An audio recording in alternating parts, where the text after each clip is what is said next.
Hey, Auntie, there's someone on the second floor balcony. My spine chilled at my 5-year-old niece's words.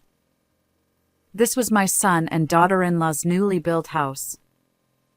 When I toured the house, I didn't see any figures like that. Outside had grown completely dark, but my son hadn't returned from work yet. There should only be 3 of us in this house: me, my niece, and my daughter-in-law. Then, my daughter-in-law started trembling uncontrollably. I felt a shiver too, but she wasn't afraid of seeing someone. Is there someone on the balcony? I wondered. Just then, my niece said, Auntie, it's getting dark outside. Let's invite the balcony person inside. And my daughter-in-law panicked. What are you talking about? There can't be anyone on the balcony. In the next moment, my niece slipped past my attempted grasp and sprinted up the stairs. My name is Linda, and I'm 58 years old. The milestone of turning 60 is approaching. I lost my husband early on, and since then, I've been living with my son, Alan. I obtained my certification as a judicial scrivener, and now I run a small office with a few staff members, having converted part of my home for this purpose. I couldn't pay much attention to my son, but he got married 6 months ago and moved out. His wife, Ali, is a bit younger than him. They met through mutual friends during their college days. Honestly, she's so beautiful that I wonder why she married my son. I vividly remember his bashful smile during their wedding. Then, I have a sister who is significantly younger than me. She and her husband struggled for a long time to conceive a child. Despite undergoing infertility treatments, it seemed hopeless. Eventually, they decided to adopt a child from a care facility. They welcomed a 5-year-old girl named Emma.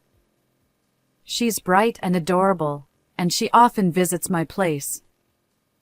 When my sister and her husband are busy, I step in as a surrogate parent. Emma sits quietly in a corner of my office, engrossed in picture books, which is a great help to me. My niece has an uncanny intuition or something mysterious about her. She'll suddenly say things like, A visitor is coming soon, Auntie. An old man-like person. She accurately predicts the age and gender of clients who visit my office. Or she'll announce, It's going to rain soon. We need to bring in the laundry. Once, while playing in the living room, she made such a statement, and right after that, heavy rain poured down.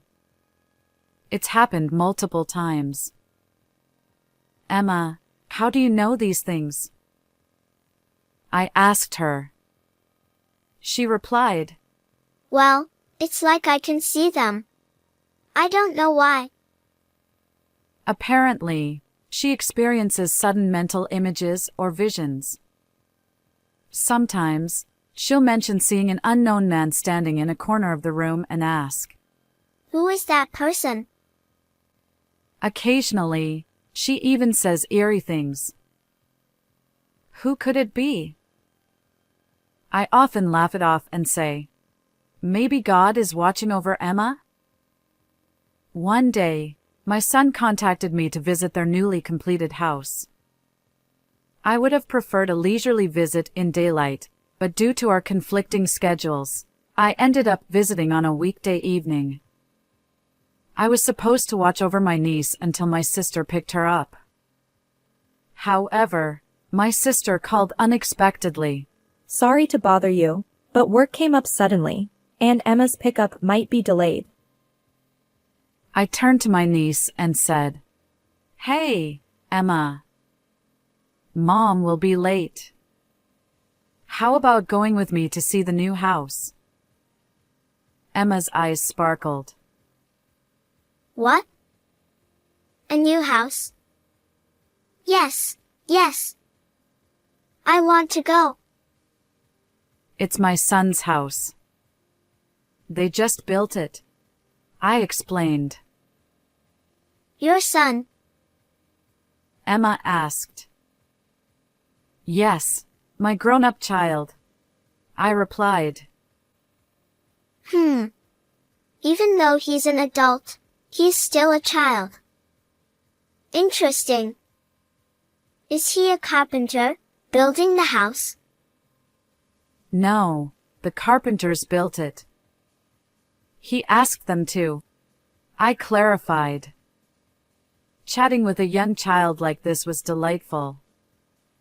As I approached my 60s, it felt like talking to a grandchild. I hoped my son would have children soon. I longed to see my own grandchild's face.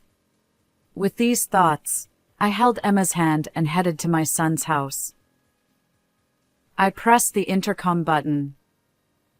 From inside, I heard a flurry of noise, and then my daughter-in-law's voice came through the speaker. Hello? Who is it? I replied, Oh, it's Linda. I've come to see the house. Alan mentioned it. Is he still at work? She hesitated, sounding flustered. Yes, he is. Could you come back later? The place is still a bit messy. I persisted. Well, you see, my little niece is with me. Could we take a quick look inside? If he doesn't return during that time, we'll leave. Reluctantly, she opened the door. We just moved in, so it's quite messy. Please try not to go into unnecessary areas. After emphasizing this, she invited me into the living room. Who's this? I introduced my niece. This is my sister's child, Emma. Hello.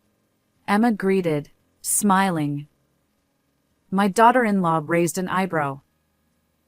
Your sister's child? She seems too young to be your niece. My sister's much younger than me. I replied hesitantly. But from my husband's perspective, she's like a cousin, right? I hadn't heard anything about this. My daughter-in-law persisted. Emma innocently smiled at my daughter-in-law. I have a new mommy and daddy. Very happy. Observing this, my daughter-in-law gave a glance that seemed to say, Ah, I see. Then she blurted out, Was she an abandoned child? Or perhaps a victim of abuse? Either way, not a promising start in life, huh? It's amazing she'd willingly adopt a child like that. Personally, I'd never do it. I wouldn't want her anywhere near this house. No way. She delivered these words with an air of distaste. Finally, she added, Today, I suppose it can't be helped, but don't come here again. Oh, and since it's a new house, please refrain from touching or dirtying anything. With that, she sternly instructed us. Despite my thoughts that such harsh words weren't necessary for a young child, I gathered my resolve and asked, Could you show us around, focusing on the areas we're allowed to see? She reluctantly led us to the kitchen. My daughter-in-law exclaimed, Look at this. It's a kitchen island. My dream. In the center, there was a microwave and a spacious cooking area, giving off a chic vibe. Apparently, she had custom-ordered this kitchen, and she took pride in it. The two-story new home felt open and quite spacious once we stepped inside. It's so roomy. Even if the family grows, I casually remarked. Hearing this, my daughter-in-law retorted, Oh, no way. I'm not keen on having kids. I don't even like my own, let alone a child whose origins are unknown. Can you imagine? She wrinkled her brow, managing a wry smile. What's the second floor like? I was about to climb the stairs when my daughter-in-law hurriedly blocked my way. Oh. The second floor. Well, apart from the bedroom, it's a mess with unpacked moving boxes. I can't show you around right now. Could we do it another time? She stammered. Just then, my niece piped up. Hey! Who's on the second floor balcony? The sun had set, and darkness enveloped the outside. Emma, there's no one on the second floor. Why would you say that? My daughter-in-law turned pale and trembled slightly. Because it's getting dark outside, and we should bring them in before they catch a cold. Emma innocently replied. Anxiety surged within me. Alan hasn't returned yet. Maybe we should call the police. What if it's a burglar? Cold sweat trickled down my back. If it truly was a thief, there were only 3 of us here. No, it's fine. There's no one else besides us. My daughter-in-law said, her voice shaky. But something was off. She seemed more desperate to hide something than genuinely frightened. In the next moment, my niece slipped past me and sprinted up the stairs. I hurriedly followed her. My daughter-in-law tried to stop us, but it was too late. In the entrance to the room facing the balcony, my niece stood frozen. Outside, darkness enveloped everything, and inside the room, scattered belongings made the footing uncertain. My daughter-in-law, who had climbed the stairs after us, pleaded. I told you not to come up here. There's nothing, so just go back down. Meanwhile, my niece managed to find the light switch, illuminating the area. She pointed to the corner of the balcony. Indeed, there was a figure huddled there.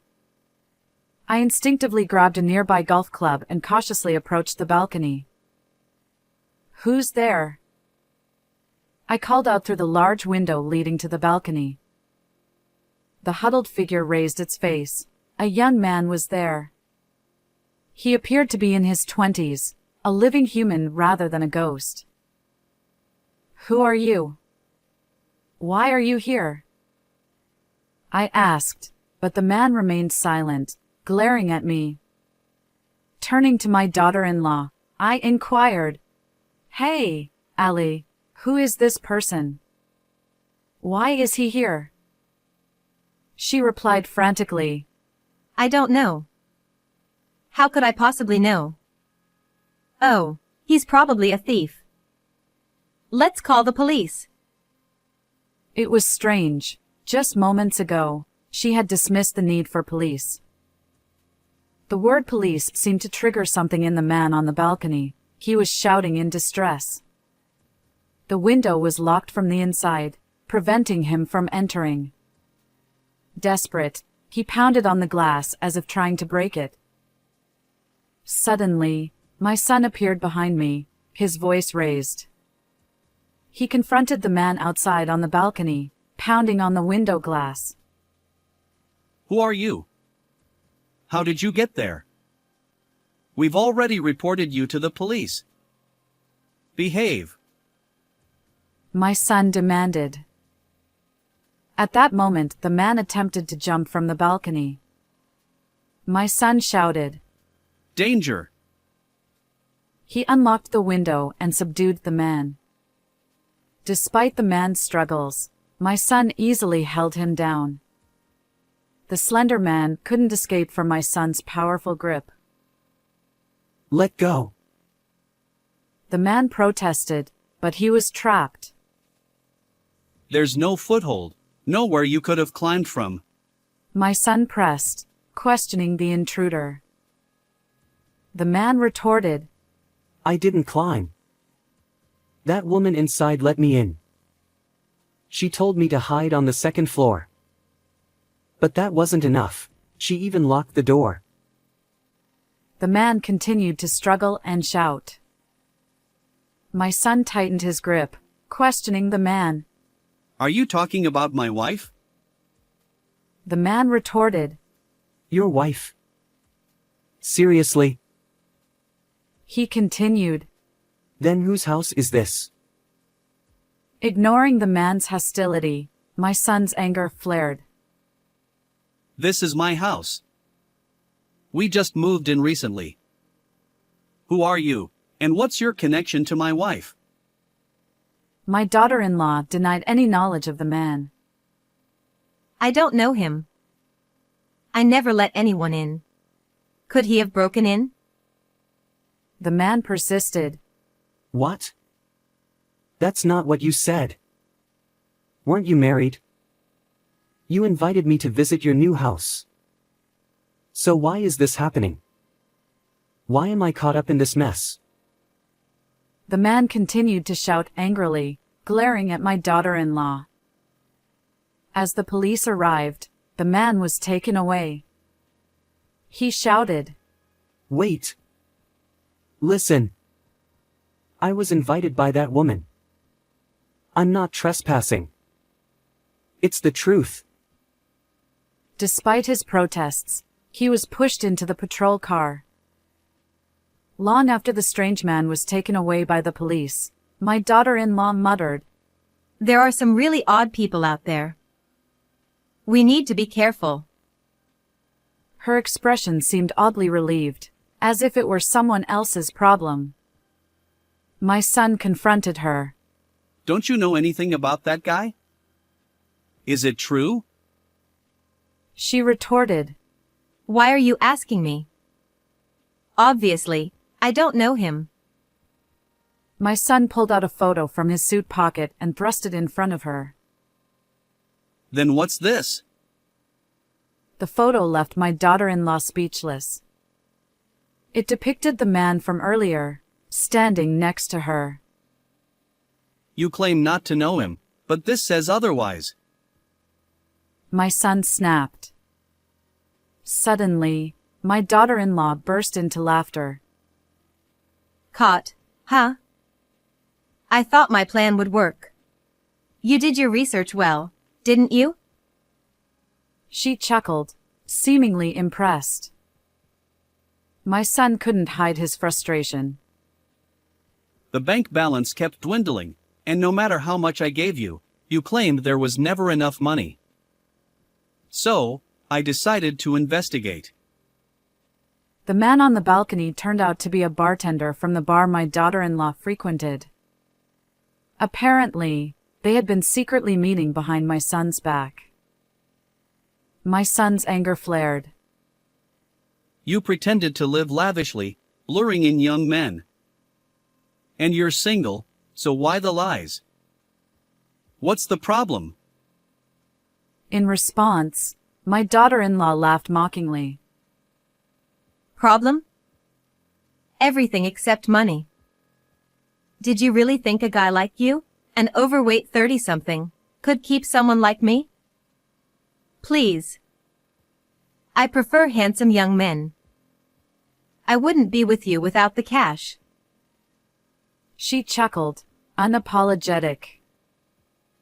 After taking a deep breath, my son blurted out. Fine, I get it. Can you leave? We're through, and I want a divorce. I even have a private investigator's report. I can't be with you anymore. I don't want to. I never thought you'd be like this. My daughter-in-law retorted. Leave? This is my house too. No way. I finally got the life I wanted. My son, frustrated, responded. Do whatever you want. I'm leaving today. Mom, I hate to ask, but could I stay at your place tonight? As his mother, I had no reason to refuse. Mom, I'm sorry, but I'm selling this house. Despite it being newly completed, I can't live in a house built to her taste. The land and building are in my name, and I'm the one who took out the loan. Could you handle the paperwork? Although he might have intended to intimidate his wife, I was equally surprised by his words. I asked my son, "Are you sure about this?" As a professional, I can prepare the necessary documents. Hearing this, my daughter-in-law retorted, Sell this house? I want to live here. After all, I designed it for that purpose. Spare me that, at least. She was as self-centered as ever. If you want to keep living here, buy it from me and refinance the loan. You designed this house to your liking, so pay for it yourself. My son firmly declared. If that's the case, I'll have to work. I thought I could enjoy living in this brand new house. My daughter-in-law added lazily, Don't mention divorce. Can you really find another wife like me? Maybe you won't be able to get married again? But that's fine, right? It seems she's quite confident in her appearance.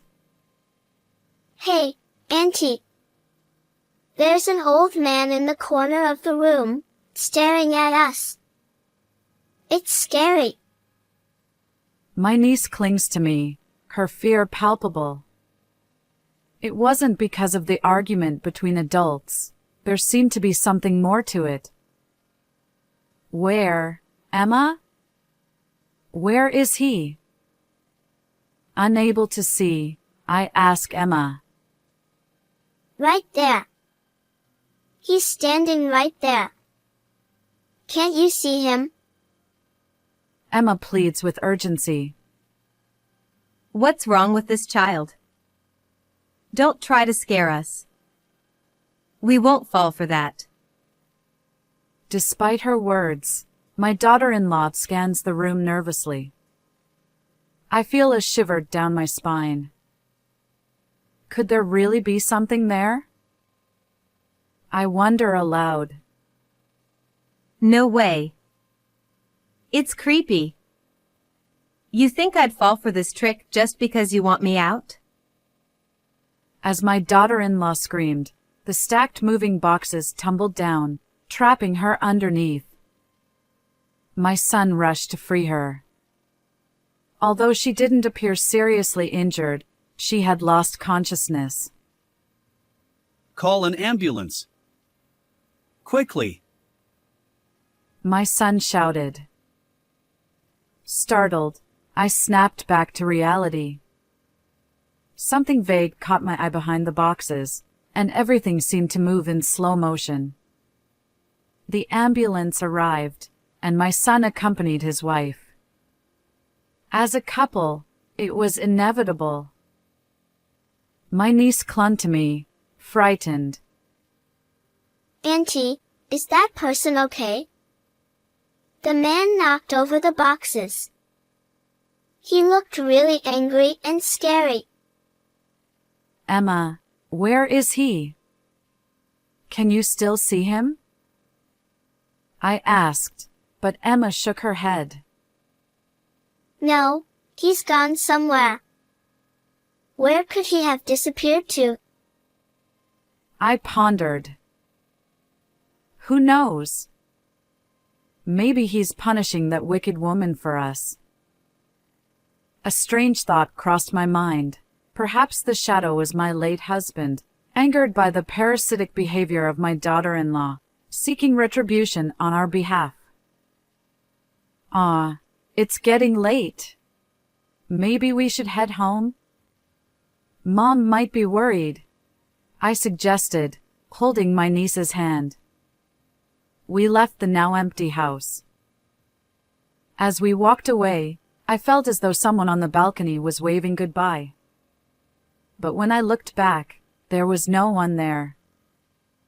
After being rushed to the hospital, my daughter-in-law remained unconscious for 3 days, plagued by nightmares.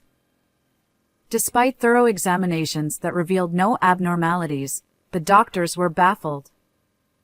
When she finally regained consciousness, she expressed fear and a desire for a swift divorce, adamant about not returning to that house. The young man taken away by the police, as my daughter-in-law claimed, was indeed a bartender. He had merely accepted her invitation to visit. However, being abruptly expelled from the balcony, he now vowed to retaliate legally. My daughter-in-law was apparently boasting to that man that she was a wealthy bachelorette.